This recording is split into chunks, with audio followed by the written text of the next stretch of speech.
Welcome to Season 5 of the Irish Baptist College podcast, Let's Talk. I'm your host, Davy Ellison. I serve as the Director of Training at the Irish Baptist College. The college, through theological education, seeks to magnify Christ, advance the gospel, and strengthen the church. And in this series of podcasts, we're talking about all things new. Over the past year, there's been lots of change in the college with lots of new beginnings and new things.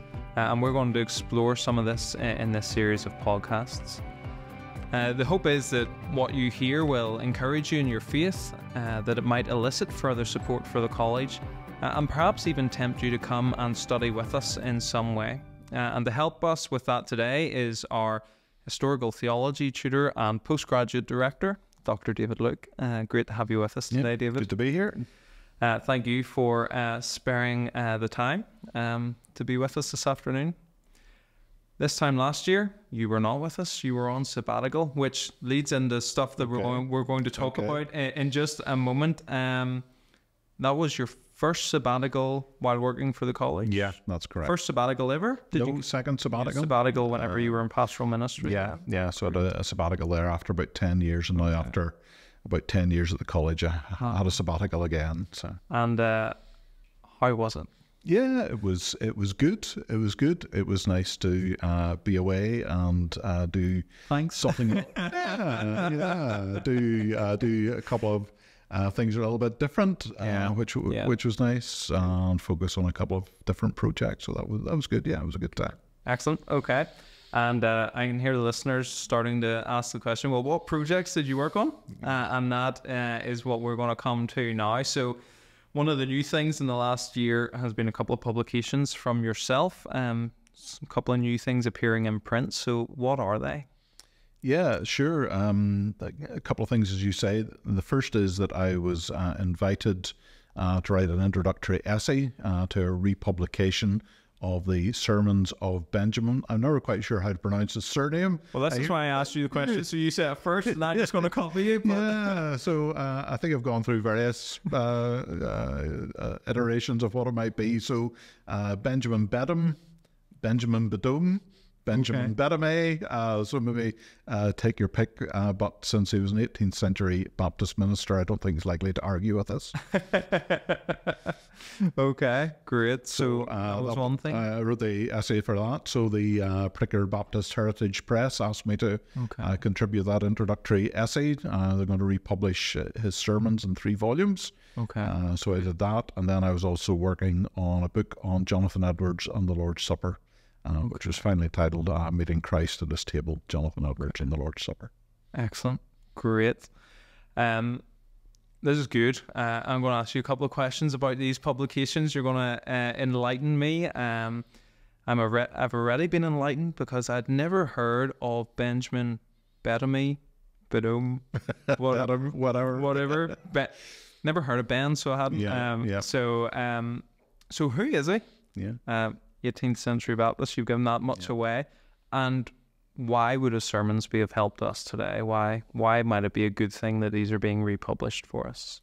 Okay, Benjamin is a very interesting character, as you say, not as widely known as some other 18th century Baptists who were his contemporaries, such as Andrew Fuller, but very well known at the time, very highly thought of, highly revered in particular Baptist circles in the 18th century.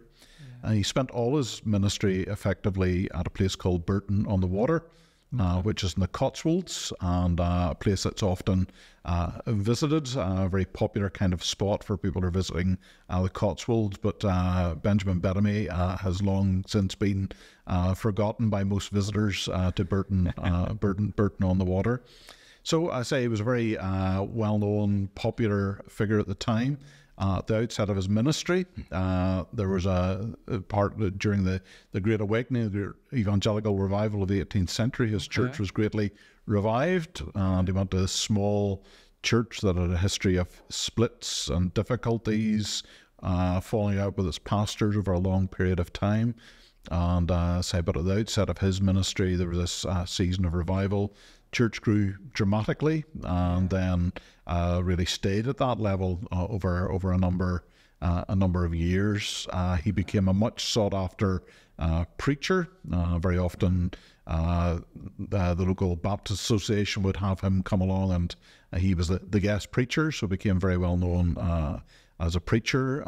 Subsequently became well known a little bit in his lifetime, but more so after his death. He became known as a hymn writer. So after he had this rather unusual practice, which I don't think either you or I have developed, where when he prepared his sermon, he also then wrote a closing hymn to be sung after the sermon. So he developed this as his practice, and towards the end of his life, they began to gather his hymns. But after he died, they had the first complete collection of about 800 hymns. And many of those were popular at the time. But I suppose as practices of hymn singing come and go, they're less popular today. Still a few of them around that people sing. There are a few, I think, in Christian hymns, the old Grace hymnal. So there are a few still around that people sing.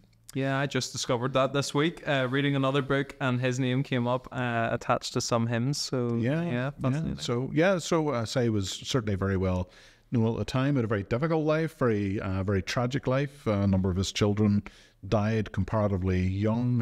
His wife predeceased him, and those were very difficult times for him. And on one occasion, he wrote that it's much easier to preach about these things and sing about these things in your hope of the Lord than to actually practice it in the midst of difficulties.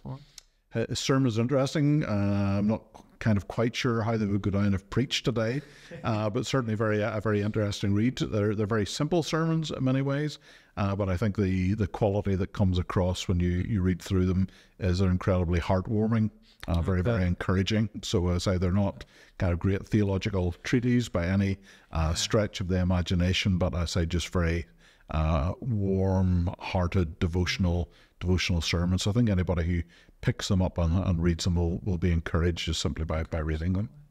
And your introductory essay is really a biographical sketch, filling out some more of that detail, is that right? Some more detail about him, a little bit just about the condition of Baptists in the 18th century, and the background that he ministered against, and a little bit about the Baptists in the West Country. So we tend not to think about the West Country today, but then Bristol is one of the major ports in England. A lot of activity there, a lot of activity with Baptists there historically. So he's in a very interesting part of the world in the 18th century. Okay.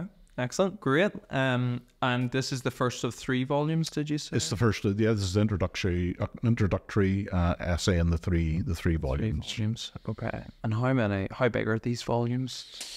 Oh, that's a good question. We're talking like a couple hundred pages, or we're talking like 6, 7? You don't know? I'm not sure. Okay. Well, you'll have to buy a copy to find out. I can't remember. I think it's maybe about 250, 300 pages if my memory serves me correctly, but I'm a little bit vague on that. Of warmly devotional sermons. So I think we can all benefit from that. I think anybody who's going to read them is going to come away encouraged by them. Great. Excellent.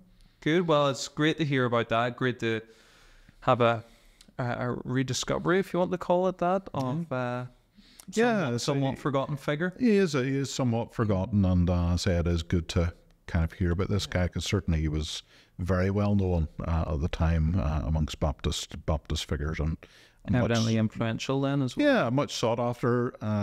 When bigger churches became vacant, as I had this smallish church in Burton on the Water, but when biggest churches became vacant, they very often, a lot of people tried to lure him away from Burton on the Water. There's one incident where a guy came to plead with him to become their pastor in one of the bigger churches. I think it was in London. But one of his congregation led off the visitor's horse, so the horse ran away, and he just did this to teach this other man what it would be like to lose something he loved. So if he took the pastor away, then they would lose something they loved. So, but when he didn't do that, nonetheless, people still sought him for advice. Suitable candidates for pulpits and churches if he wasn't available himself. Excellent, super. It's a little bit harder to say that about the next figure that you've written on. Jonathan Edwards is obviously a lot better known than Benjamin I'm going to go with Bethany. I think Okay. that sounds good. So, Okay. Well, I'm kind of with Bedome at the minute, but and Jonathan Edwards is obviously, he's loomed large on your horizon throughout your doctoral studies, and then a series of publications after that. What keeps you interested in Jonathan Edwards and his work? Yeah, I knew you were going to ask me this, so it did make me think a little bit, how did I get into Edwards in the first place? And it was a slightly circuitous route, really, that probably, I'm sure over 30 years ago, I read a book and it contained a little excerpt in it about Edwards' life, and I thought I'd read this to you, maybe enlighten you a little bit about what intrigued me first about Edwards. So it was this little snippet about from his diary, where he said, "Once as I rode out into the woods for my health in 1737, having alighted from my horse in a retired place, as my manner commonly has been to walk for divine contemplation and prayer, I had a view that for me was extraordinary, of the glory of the Son of God, as mediator between God and man, and his wonderful, great, full, pure, and sweet grace and love, and meek, gentle condescension.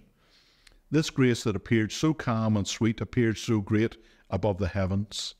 The person of Christ appeared ineffably excellent, with an excellency great enough to swallow up all thought and conception, which continued as near as I can judge about an hour, which kept me the greater part of the time in a flood of tears and weeping aloud. I felt an ardency of soul to be what I know not otherwise how to express, emptied and annihilated, to lie in the dust, and to be full of Christ alone, to love him, to serve and follow him, and to be perfectly sanctified and made pure, with a divine and a heavenly purity. I have several other times had views very much of the same nature, which have had the same effects." So when I read that, I was totally captivated by this man and this experience that that he had had, and really made me, really interested in who he was. And but I knew very, very little about him, and in my sort of innocence and naivety, didn't really know how to find out anything more about him. So I then started to read over the years the writings of John Piper. He was a guy who come back to Edwards a few times. I got to find out a little bit more. I'll do a bit of name dropping here if it's okay. And I once met John Piper and said to him, "Dr. Piper, you really got me into Jonathan Edwards." And he said, "I'll take the blame for that." So say that got me started. I then bought a book by Edwards and found it almost incomprehensible. So it must have taken me about 3 years to read it. I kept picking it up and putting it down, picking it up, rereading bits again. But eventually, I made my way through it, and that's really what began to get me hooked. I think really beginning to understand his thought a little bit more, to develop with that. I then moved on to my doctoral studies.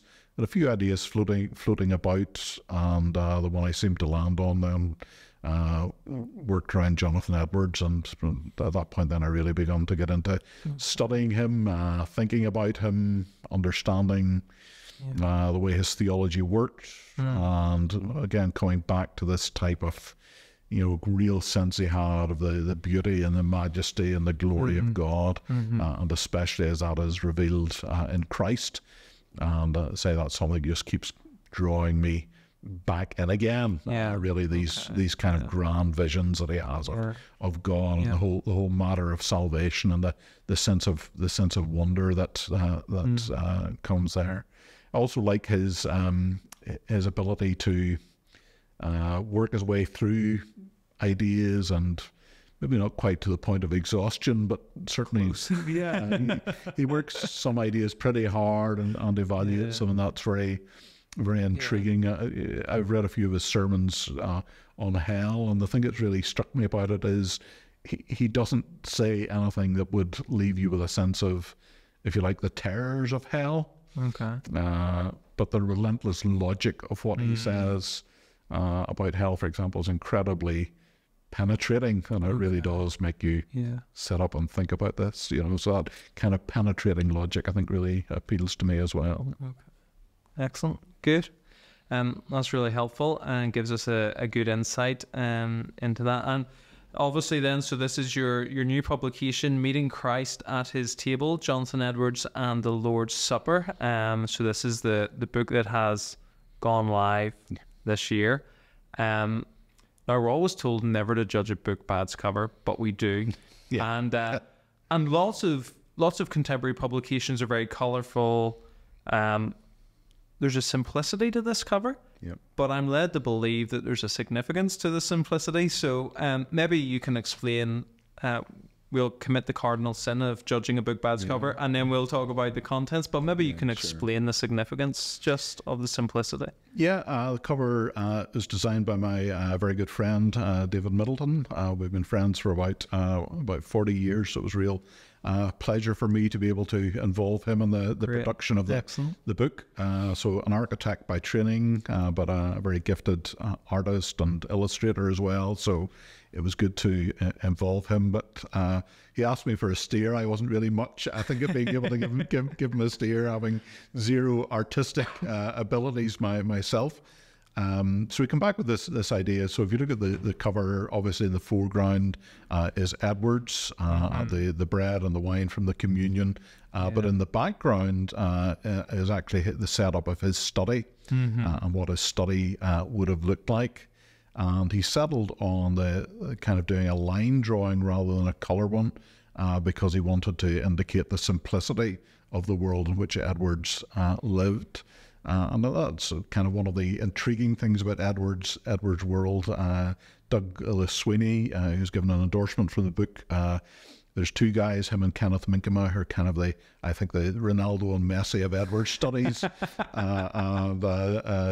Doug Sweeney said that one of those striking things, if we were suddenly transported into Edwards' world, would be the silence. This is a world without noise, unlike the world that we're used to. So I think, again, just back to that kind of simplicity. And again, the drawing is an attempt to reflect the simplicity of the world in which Edwards lived and ministered. And whenever you pause and have a look at it and think about it, it is such a striking contrast in terms of simplicity, and it does give that aura of another world, which is really good. So we appreciate that.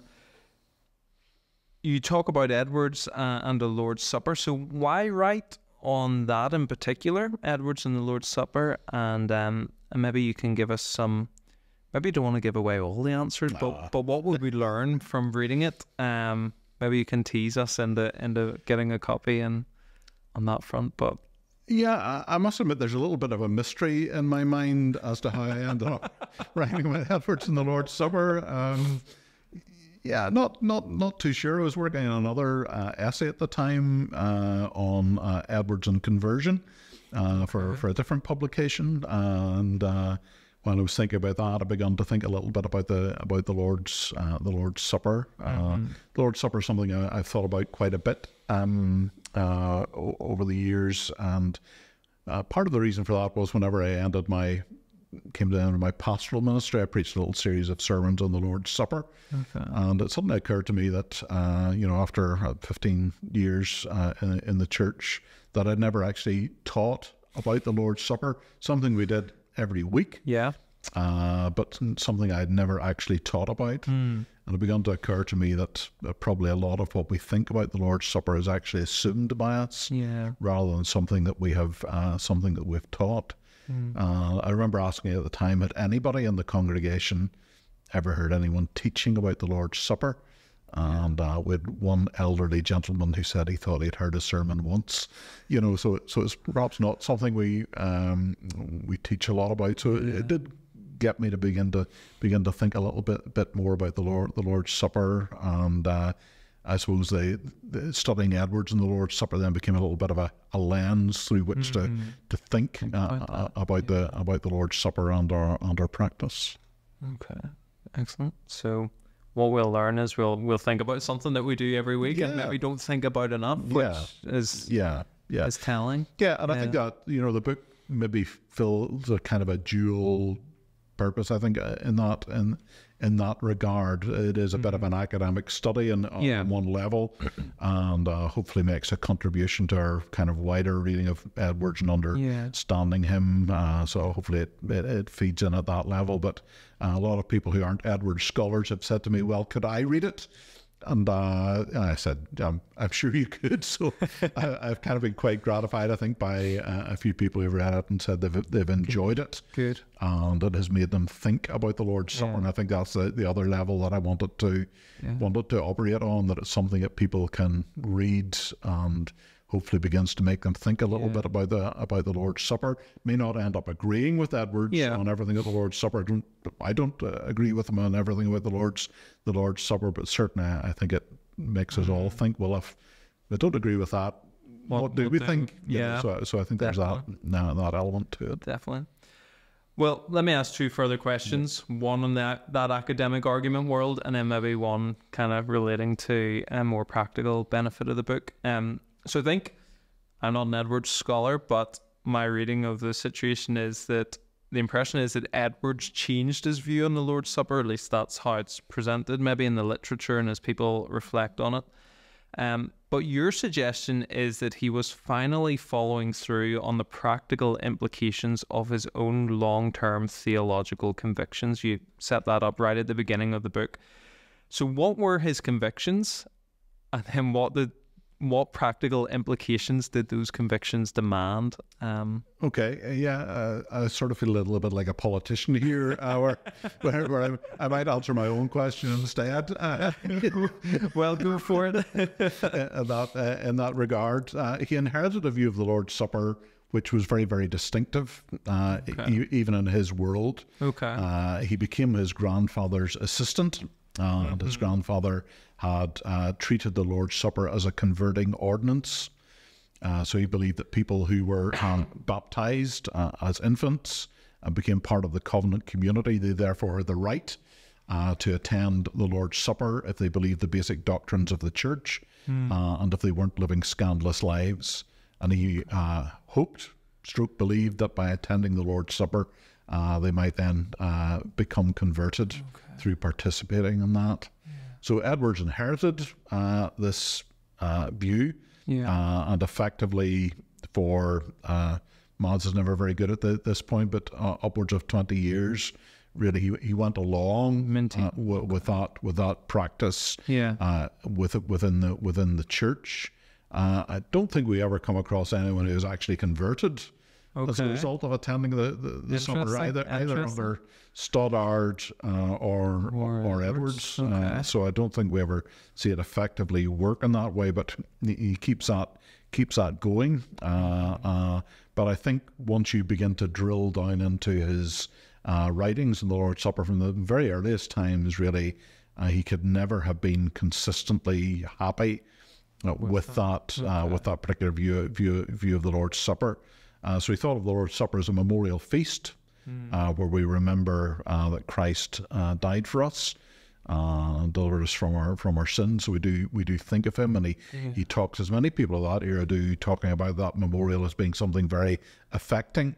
But again, if someone's not a Christian, well, then you struggle to understand, well, how can they then be affected by this vision of the Christ who has died for them? He then talks about the Lord's Supper as a covenant seal, where God seals his covenant promises to us, and we claim them again. But again, if a person has not been converted, well, then they cannot seal the covenant on their own behalf. He talks about the Lord's Supper then as a means of spiritual nourishment, for the nourishment of believers. Again, if you're not a believer, you're not going to be spiritually nourished by the Lord's Supper. And again, he talks about it as a means of communion between Christians and between God and us. So again, if we're not Christians, it's difficult to conceive how we're having communion with the God whom we do not know. So I think that really, yes, he carries on for whatever reason, and let's say that goes on until about from 1729 to about 1745 or so, and then he slowly begins to move in his thinking about the practice of the Lord's Supper. And part of that, I think, is really coming to terms with the fact that he's looking at the church and he sees so many people in it who are maybe unregenerate. And that makes him think again about how can people celebrate the Lord's Supper and not be regenerate. So I think that's the general trajectory of where he goes, and then he has a temerity to make this public, and that's the beginning of a slow end for him, or actually a pretty swift end for him. Great. Well, that's really helpful, and obviously you fill out that trajectory and that thinking a little bit in the book. The reality is that the majority of our listeners are not Edwards scholars, and some of that might be a bit lost on them. Yeah. So can you sell your book to us who are not Edwards scholars in one line? You know, you've alluded a little bit to the kind of practical benefit that this book is. Go for it. Yeah, I'm very tempted to say, I'm not saying you have to be a Christian or you're not a Christian if you haven't read this book, but, you know, why take a chance? So that's the temptation. But no, as I say, I think it always is with historical studies. It does provide us, I think, with a lens through which to look at our own culture, our own practice. Yeah. Let's say it's not that we're necessarily going to end up saying, yes, well, you know, Edwards got it all right. He got it all right, but you know, I think it does give us that lens to think about our own understanding, our own practice. But also, there's very rich theology there of the supper as well. And again, I think that is something that you know, we can all benefit from. Even just to reflect on that. Just to reflect on the kind of ideas that he's thinking about. And again, very often as Irish Baptists, we're very keen memorialists, and you know, Edwards had a strong memorialist understanding of the Lord's Supper, but it was a very engaged one that ought to raise our affections, strengthen our love for Christ. You know, so again, it's not a bare sign, it's not a bare memorial. And again, even if we end up saying, yes, we're still memorialists, you know, it makes us think a little bit more about what that looks like and what that means. Great. Excellent. Well, thank you so much. Meeting Christ at His Table, Jonathan Edwards and the Lord's Supper, by David Luke, and published by the Jonathan Edwards Society Press. So thank you for that. And I want to encourage our listeners to pick up a copy, to read it, and to be blessed and benefit from just wrestling with a topic that I don't think many of us have heard a lot of teaching on, and so that's useful. And I have to confess, I've not read all of it. I've flicked through some of it, but I appreciate so much the clarity with which you write on something that's a little bit alien to me. So there's my endorsement, and I do plan to read the entirety of it soon. So thank you, David, so much for your time. My pleasure. Thanks for the opportunity. No problem. And thank you, listeners, for joining us. We're so glad that you do listen to the Irish Baptist College podcast. Let me just reiterate again that we are committed to training men and women for gospel service both here in Ireland and across the globe. And if you want to explore the opportunities of studying at the Irish Baptist College, a college where we are academically rigorous but vocationally focused, then I want to point you to our website, irishbaptistcollege.org. There you'll find all the information you need about the courses on offer. You'll also find on our events page some of the upcoming open events and all the other information that's necessary. Thank you so much for joining us on this season of the podcast, and we hope to be back soon with a new season. Thank you.